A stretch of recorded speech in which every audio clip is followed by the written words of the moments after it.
Hey guys, Jonathan with LTP Property Maintenance here. We're going to be talking about watering your new sod. I have a fescue lawn in front of me that we'll be talking about, but the same principles apply to Bermuda or zoysia grass as well.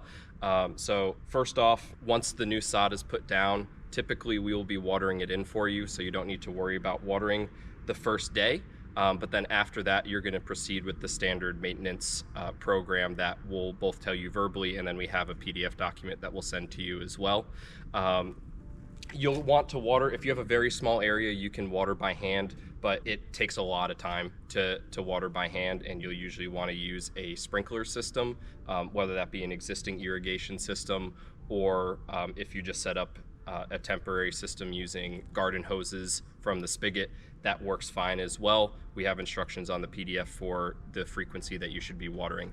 So now we'll hop into the actual sod itself, and I'll show you what proper watering looks like. So you'll see here that there's some variation in the colors of the fescue, and similar things will happen for the Bermuda as well, and this is totally normal. Like here you'll see there's a little bit of yellowing and whatnot of the grass. That's fine. It's just a stress reaction to it being cut up and put somewhere different.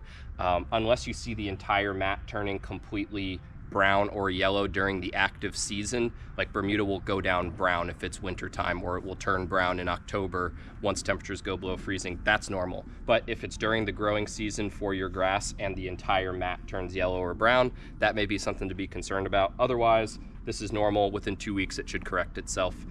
Moving on to proper watering. To tell if you're watering enough, the easiest way is just to grab a piece of sod and pull it back and look at the dirt. So you'll see after time, this was just put down a couple days ago, so there's not much going on, but you'll start to see little roots poking through here as the grass is trying to get established in the new lawn.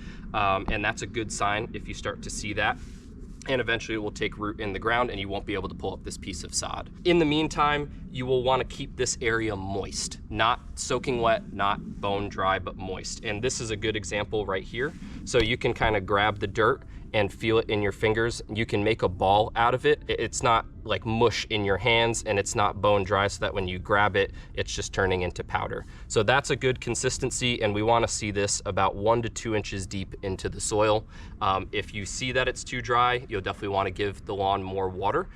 If it's too wet, then you'll want to back off watering. But that's the easiest way to tell whether or not you're watering your lawn properly. So that covers watering. Overall, the health of the lawn is just a visual inspection. If it looks like it's doing well, then it's probably doing well. If it looks like it's showing greater signs of stress, like you see multiple pieces of sod throughout the property that are yellowing or browning at a rapid rate, then that's something you'll want to address immediately. Either reach out to us or go out in the lawn and inspect to make sure that you're watering sufficiently.